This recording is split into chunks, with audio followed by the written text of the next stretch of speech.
Next topic जो है वो हम लोग का है बेसिक सेलुलर सिस्टम, है ना। तो बेसिक सेलुलर सिस्टम जो है वो यहाँ पर तीन चीज़ों से बना है। मोबाइल यूनिट, सेल साइट, एमटीएसओ और कनेक्शन के थ्रू बना है ना।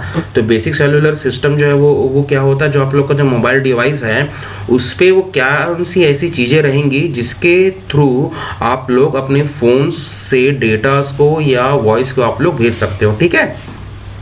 तो इसमें बेसिकली जो सेलुलर सिस्टम जो है इसमें चार चीज़ें होती है ना। मोबाइल यूनिट होता है, mobile telephone unit contains control unit, transceiver and antenna, ये होता है आप लोग का मोबाइल यूनिट, मतलब आप लोग का मोबाइल फ़ोन। सेल साइट जो है वो क्या होता है, इंटरफेस बिटवीन एमटीएसओ होता है, मोबाइल यूनिट होता है, ठीक है। एमटीएसओ मोबाइल यूनिट होता है, ठीक है।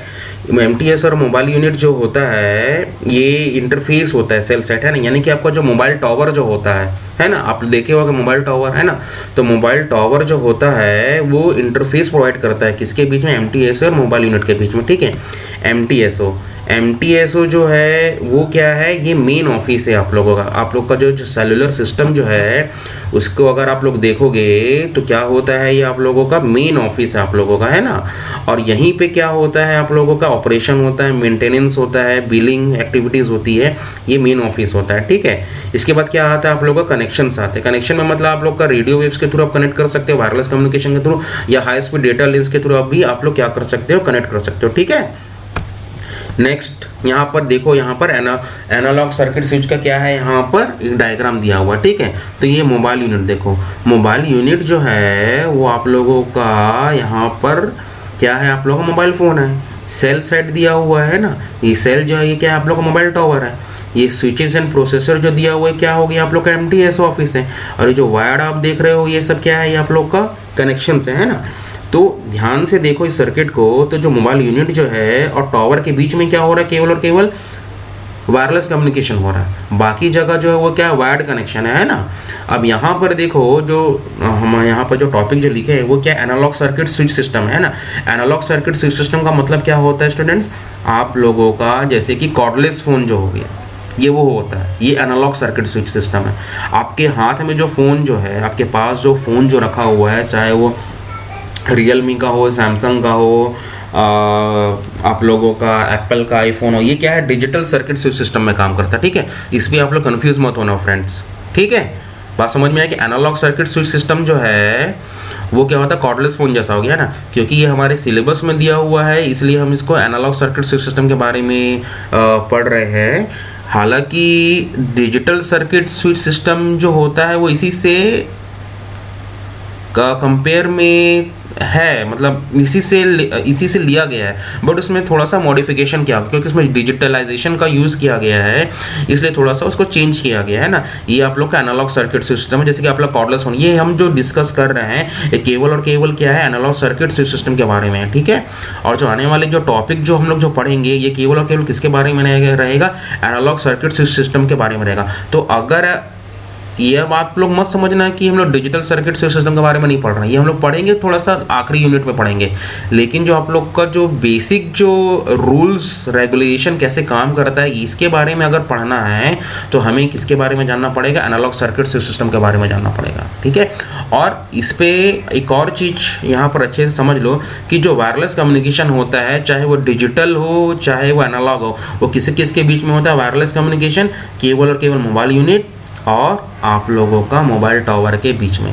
बाकी जगह क्या है, यहाँ पर देखो आप लोग का कनेक्शन दिया हुआ है, ठीक है। बात समझ में आ गया आप लोगों को। ये जो वायर जो दे रहा है, वायर जो दिया हुआ है ये क्या है, आप लोग का डेडिकेटेड फिजिकल कनेक्शंस है, ठीक है।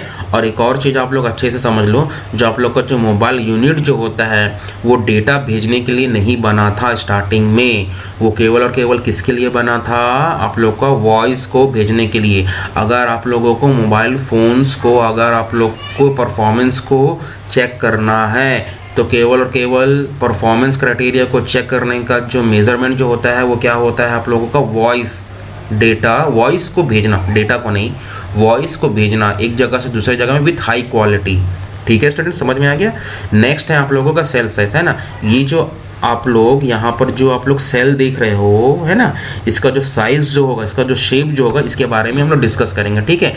तो एक्चुअली देखा जाए तो सेल जो है वो ना ही आप लोग का सर्कल है ना ही तो ओवल है, वो कौन से शेप में रहता है, हेक्सागोन शेप में रहता है। इसके बहुत सारे रीजंस है ना। पहला रीज़न जो है वो क्या है कि अगर हम टॉवर को लगाने के लिए अगर हम हेक्सागोन शेप को अगर हम लोग यूज़ करते हैं तो क्या होगा, बहुत कम नंबर ऑफ सेल्स को, फ्यूअर सेल्स को हम लोग यूज़ करेंगे और उतने ही एरिया में, यानी कि मान के चलो बिलासपुर एरिया में मान के चलो कोई कंपनी आए XYZ और उसको लगाना क्या है, उसको लगाना टॉवर्स लगाने है ना।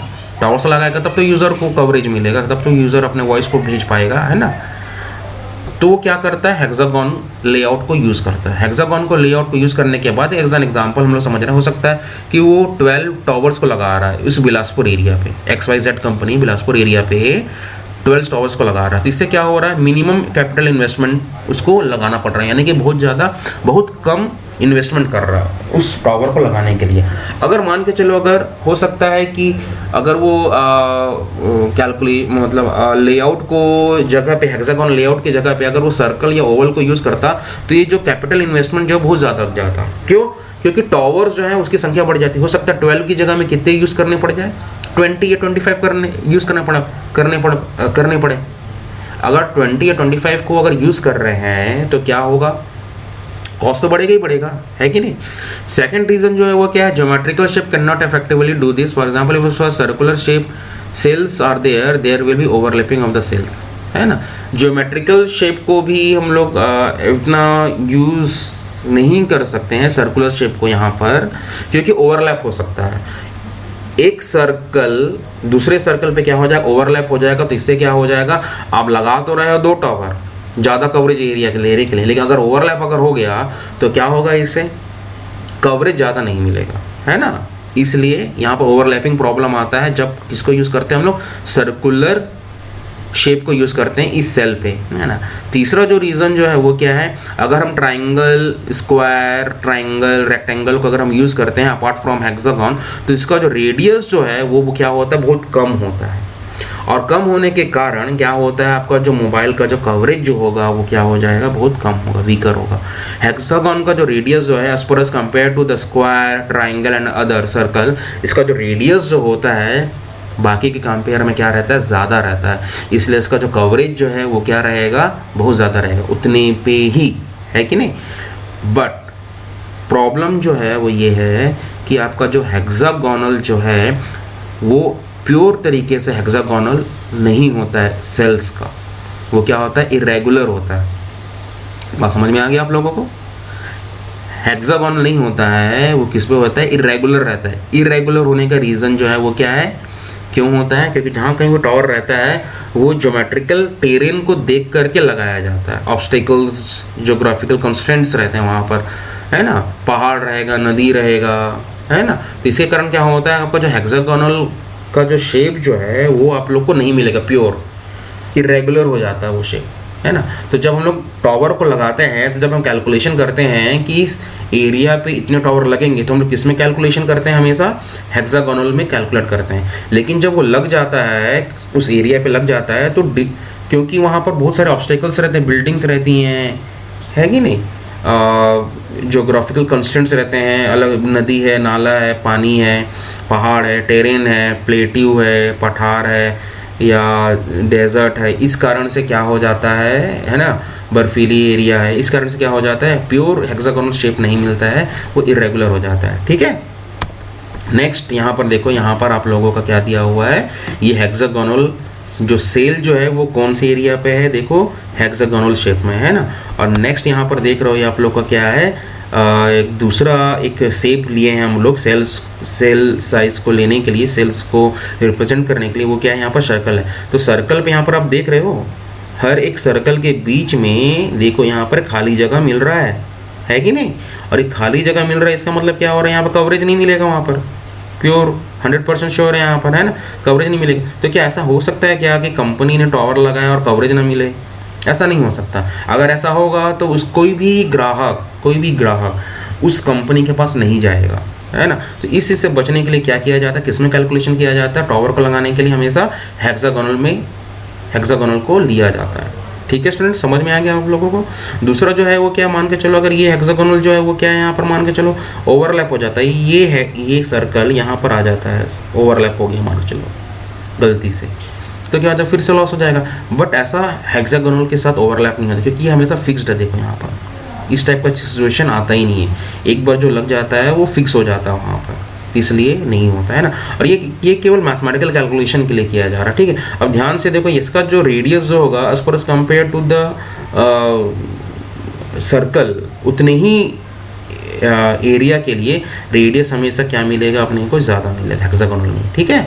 तो ये आप लोग का सेल साइज, ठीक है। नेक्स्ट क्लास में हम आप लोगों के साथ डिस्कस करेंगे, आप लोगों का हैंड ऑफ मैकेनिज्म हो गया है ना, को चैनल इंटरफेरेंस हो गया, नॉइस हो गया है ना, परफॉर्मेंस क्राइटेरिया हो गया, सेलुलर सिस्टम का, इसके बारे में हम लोग डिस्कस करेंगे, ठीक है फ्रेंड्स। आज के लिए बस इतना ही है, थैंक यू।